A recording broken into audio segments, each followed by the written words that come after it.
Hai guys, balik lagi sama gue Febian dari channel Kepoin Tekno di seri Tech Now yang ke-45 untuk ngebahas 10 kabar Tekno yang sedang trending hari ini. Mulai dari bobolnya banyak akun Spotify dan Microsoft 365, terus ada Windows 10X yang segera rilis guys di awal tahun, ada skor benchmark Snapdragon 875 dan 775G yang cukup mencengangkan sampai iOS 15 yang bakal menendang beberapa seri iPhone lawas. Kabar pertama datang dari MacBook terbaru ya dengan chip M1 yang sampai saat ini officially sebenarnya belum bisa jalanin OS Windows guys, karena fitur bootcamp juga nggak ada ya di Mac M1 ini. Tapi ternyata developer Alexander Graf ini berhasil ngejalanin Windows ARM di Mac M1 ya tanpa emulasi dengan memanfaatkan open source QEMU Virtualizer. Nah, karena Mac M1 ini pakai chipset ARM, maka yang bisa diinstal di sini adalah Windows 10 ARM juga, yang ternyata bisa jalan lancar guys. Jadi Windows 10 ARM sendiri bisa jalanin aplikasi x86 ya dengan baik, dan secara performa ini dikatakan udah hampir-hampir sama kayak native OS, jadi nggak lemot kayak di virtual machine. Bahkan dari hasil benchmarknya guys, ini Windows ARM di MacBook M1 lebih tinggi skornya daripada Windows di Surface Pro X.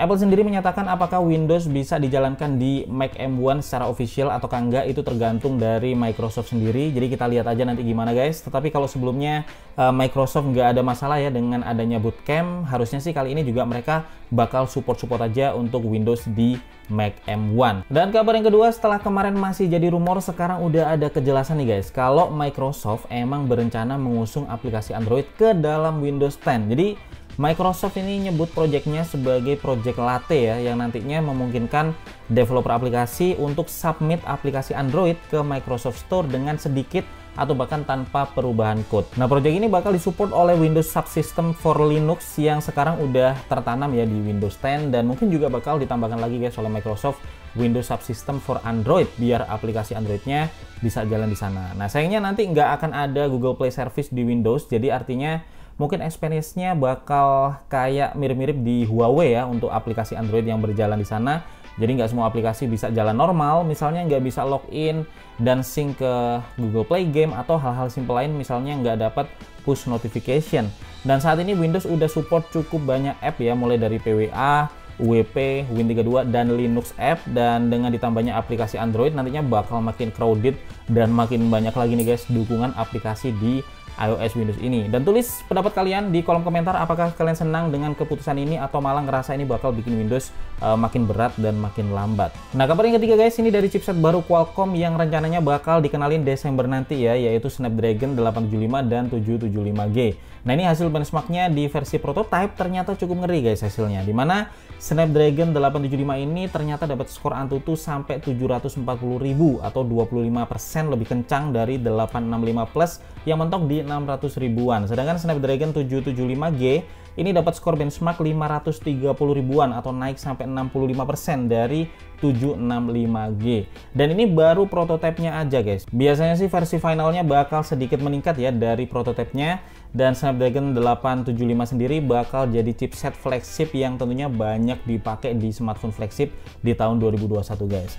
Dan kabar keempat guys, iOS 14 masih baru dirilis ya, tapi kabar tentang iOS 15 ini udah mulai bermunculan, dan kabarnya di iOS 15 nanti bakal ada beberapa seri iPhone yang ditendang ya dari daftar support OS-nya. Jadi kabarnya iPhone 6s, iPhone 6s Plus, dan iPhone SE original ini bakal nggak bisa diupdate lagi ke iOS 15. Sebenarnya ini emang udah waktunya juga ya, karena iPhone 6s series kan udah dirilis sejak tahun 2015. Jadi kalau nggak disupport lagi di 2021 ya menurut gua itu hal yang wajar juga buat iPhone ini. Dan sekarang kabar kelima datang dari Huawei yang di tahun 2021 nanti kabarnya bakal menggunakan Liquid Lens. Ini teknologi lensa yang baru ya dari Huawei yang kabarnya bakal jauh lebih stabil dan lebih cepat fokusnya, mendekati kecepatan fokus mata manusia guys. Dan kabarnya saat ini Huawei udah ada di final testingnya, dan nantinya bakal dipakai lebih dulu di kamera telefoto. Jadi alih-alih lensa yang digerakin guys, modul kameranya yang bakal mengubah bentuk liquid di voltase yang berbeda. Jadi selain lebih stabil dan lebih cepat fokus, ini juga bakal lebih tahan banting ya daripada fokus motor yang standar yang saat ini banyak dipakai guys. Dan stabilitas serta fokus cepat emang sangat dibutuhin ya di lensa telefoto, terutama karena zoom yang semakin besar itu biasanya semakin gampang goyang juga ya untuk hasil rekaman video dan gampang ngeblur untuk hasil fotonya. Menarik nih untuk kita lihat gimana nanti eksekusinya guys. Dan sekarang kabar yang ke-6 ini perlu kalian coba. Kabarnya Shazam sekarang ngasih gratis 2-5 bulan Apple Music ya secara gratis, dan ini gue sendiri nggak bisa coba guys karena udah berlangganan Apple Music. Jadi buat yang belum langganan Apple Music ya, boleh coba aja install Shazam dan cek apakah ada gratisan Apple Music di sana untuk region Indonesia. Kalian bisa tulis aja di kolom komentar berhasil dapat gratisan ini ataukah enggak, dan kalau dapat bagiin dengan teman-temannya. Dan kabar ketujuh ini cukup mengejutkan ya, karena tim security dari VPN Mentor ini menemukan bahwa ada 72 GB database yang berisi lebih dari 380 juta data email dan password yang udah ditesting dan divalidasi untuk masuk ke akun Spotify.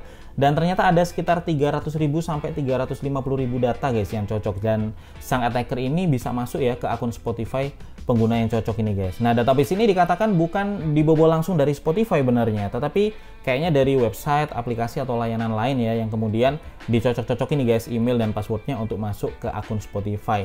Nah, meskipun baru diumumin oleh VPN Mentor, tapi sebenarnya kejadian ini udah di pertengahan tahun kemarin ya, dan Spotify sendiri udah meriset password user yang kebobolan ini.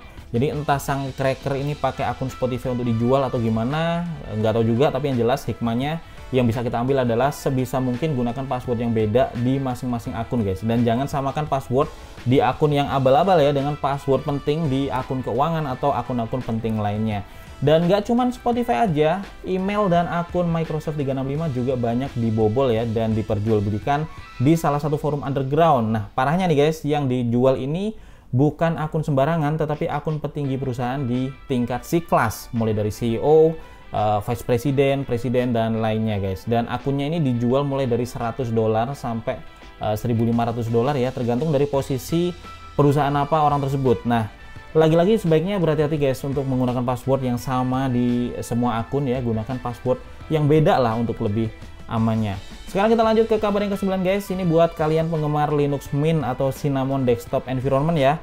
Cinnamon 48 saat ini udah dirilis dan tersedia di GitHub dengan berbagai fitur baru kayak menu favorit di Nemo, kemudian ada juga web app manager. Nah, ini yang menarik nih guys. Web app manager ini bisa jadiin web app seolah-olah seperti native apps, dan perubahan desain juga ada ya di beberapa tempat, serta ada juga beberapa perubahan lain yang cukup menarik. Dan kalau kalian penggemar desktop environment dari Cinnamon, ini wajib banget nyobain Cinnamon versi terbaru ini guys. Sekarang kita sampai di kabar terakhir untuk hari ini guys. Ini adalah tentang Windows 10X yang nampaknya bakal dirilis awal 2021 nanti ya. Kabarnya statusnya sih bakal naik ke RTM dalam beberapa minggu ke depan. Dan Windows 10X sendiri buat kalian yang belum tahu adalah versi ringan dan modular dari Windows 10 dengan tampilan yang simple dan bisa lancar ya berjalan di device dengan RAM 4 GB ke bawah. Start menu dihilangin ya, digantikan dengan app launcher biasa ya kayak di tablet Android atau di iPad ya. Dan OS ini sendiri awalnya ditujukan untuk perangkat dual screen yang mobile, tapi kayaknya sih di awal perilisannya ini untuk dirilis di perangkat satu screen ya, kayak misalnya tablet dan yang lainnya guys. Dan itu guys ya 10 kabar trending di dunia teknologi yang bisa gua bagiin hari ini. Kalian bisa komentarin aja dan kasih pendapat juga gimana kabar-kabar ini. Dan kalau suka dengan segmen Tekno, pastikan kalian tulis juga di kolom komentar biar nanti bisa gua prioritasin untuk rajin di update lagi. Gua Febian dari KP Tekno pamit dulu guys. Kita bakal ketemu lagi di video Tekno menarik lainnya besok.